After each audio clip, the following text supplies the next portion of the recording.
He arrested 3,000 outlaws, killed 14 in self-defense, and inspired the Lone Ranger, but Hollywood erased him because he was a black man who refused to wear a mask.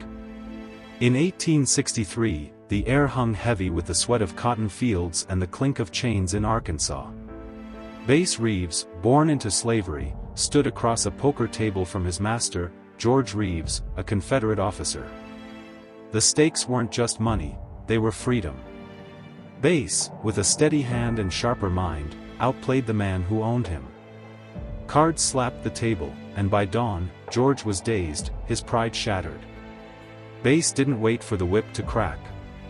He fled into the Indian Territory, a lawless sprawl of red dirt and bad blood, where outlaws and tribes carved their own rules under a sky that burned like gunpowder. There, among the Cherokee and Choctaw, Bass learned their tongues, their trails, their secrets. He was a shadow among shadows, a man who'd already beaten the devil at his own game. By 1875, the U.S. Marshals came calling. Judge Isaac Parker, the hanging judge, needed a man who could tame the territory's chaos, murderers, horse thieves, and whiskey runners who'd spit in the face of law. Bass Reeves, now free, swore an oath. His Colt .45 hung heavy on his hip, and 12 pairs of handcuffs clinked in his saddlebags. The territory wasn't just wild, it was hellish. Bandits roamed canyons where the wind howled like a dying wolf, and justice was a bullet or a noose. Bass didn't flinch. He was 6 feet 2, broad as a barn, with eyes that could read a man's soul before he drew his gun. But his greatest weapon wasn't his gun, it was a deck of cards. Bass didn't work like other marshals. He couldn't read a warrant, slavery had stolen that from him, but his memory was a steel trap. He memorized 200 warrants at a time, each name and crime etched in his mind like carvings on a tombstone. He'd fold those warrants into his hatband, their edges worn soft from dust and sweat. He didn't need paper to know who he was hunting. He'd ride into outlaw camps disguised as a preacher, his Bible hiding a derringer, or as a farmer with dirt smeared on his face, his pitchfork swapped for a rifle when the moment came. And always, before he struck, there was the whistle, a low, eerie tune that echoed through canyons, chilling the blood of men who knew the sound. The whistle of death, they called it. Outlaws would freeze, hands twitching toward guns they'd never draw in time. Bass Reeves never missed. In 1884, the Tom Story Gang was the scourge of the territory. They'd robbed stagecoaches, gunned down settlers, and left trails of empty whiskey bottles and fresh graves.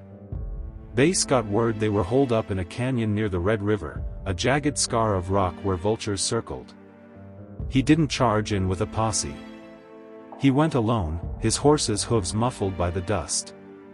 For days, he watched, waiting, until he shed his marshal's badge and became a tramp, tattered coat, matted hair, a limp that wasn't real. He stumbled into their camp, begging for scraps. The gang laughed, tossing him a bone. They didn't see the handcuffs in his sack. At dawn, Bass whistled. The sound cut through the camp like a blade. 2 outlaws reached for their guns, 2 shots cracked, and they fell, blood pooling in the dirt. The rest froze as Bass's voice boomed, "U.S. Marshal. Hands up or join them." 5 men, wrists bound, marched out of that canyon. The Tom Story Gang was done, and Bass rode away with their loot, 300 silver dollars heavier, each coin $1 earned per arrest, clinking in his saddlebags like a ballad of justice. After the gunfire, Bass knelt by a creek, the water cold as he washed the blood off his colt. The ritual was his alone, a moment to cleanse the weight of lives taken, even those that deserved it. He'd killed 14 men in his career, always in self-defense, always after giving them a chance to surrender. The creek carried the red away, but the weight stayed. Bass wasn't just a hunter of men, he was a man of law, and the law was blind, or it wasn't law at all. That truth cut deepest in 1890. Bass sat in his saddle, staring at a warrant with his own blood's name on it, his son, Benjamin, wanted for murder. The territory whispered the story, a drunken brawl, a knife, a body. Other marshals refused the job, unwilling to face Bass's wrath. But Bass took the warrant himself. He rode 3 days, his whistle silent, his heart heavy as the silver in his bags. He found Benjamin hiding in a Choctaw village, his eyes wide with shame. Bass didn't draw his gun. He didn't need to. "Son," he said, his voice like gravel, "you're comin' with me." Handcuffs clicked, softer than they ever had. At the trial, Bass sat in the back, head bowed, tears carving tracks through the dust on his face. "The law is blind," he whispered, "or it ain't law." Benjamin went to prison, and Bass rode on, the weight of those silver dollars heavier than ever. Bass's legend grew, but so did the territory's shadows. He arrested white deputies who'd turned traitor, slipping whiskey and guns to outlaws for a cut of the take.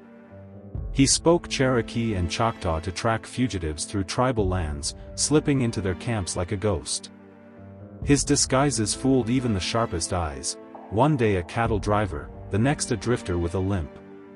Outlaws learned to dread the whistle, the silver dollars spilling from his saddlebags, the warrants in his hatband.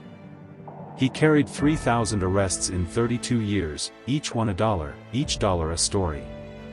His saddlebags groaned under the weight, heavier than most banks in the territory. Yet Bass never took a bullet. His aim was true, his mind sharper, his will forged in the fire of a life that began in chains. By 1907, the territory was tamed, its wild heart caged by statehood.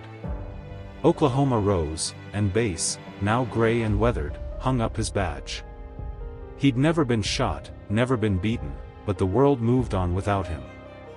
He settled in Muskogee, a quiet man on a quiet porch, his colt rusted, his silver dollars stacked in a trunk. In 1920, a grainy film captured him there, an old cowboy, ignored by passers-by who saw only wrinkles, not the legend who'd outwitted entire gangs. "They only see an old man," he muttered, his voice lost in the wind, not the legend. In 1933, the Lone Ranger galloped onto radio waves, a masked hero born from tales of a marshal who rode alone, who brought justice to a lawless land. But the hero wore a white face, a white hat, a mask Bass never needed. A Hollywood memo, buried in studio archives, laid it bare: an armed Negro hero will terrify Southern audiences. Bass's name was scrubbed, his story whitewashed. The man who'd arrested 3,000, who'd memorized warrants he couldn't read, who'd whistled death into canyons, was erased. His silver dollars, his handcuffs, his creekside rituals, all forgotten. Bass Reeves died in 1910, his grave unmarked, his legend buried under the weight of a world that couldn't handle a black man who refused to hide. Yet the canyons still echo. The whistle lingers, low and haunting, carried on the wind. The click of handcuffs, the spill of silver dollars, the folded warrants, they tell a story Hollywood couldn't silence. Bass Reeves wasn't just a marshal. He was the law itself, carved in grit and iron, a man who played the devil's game and won.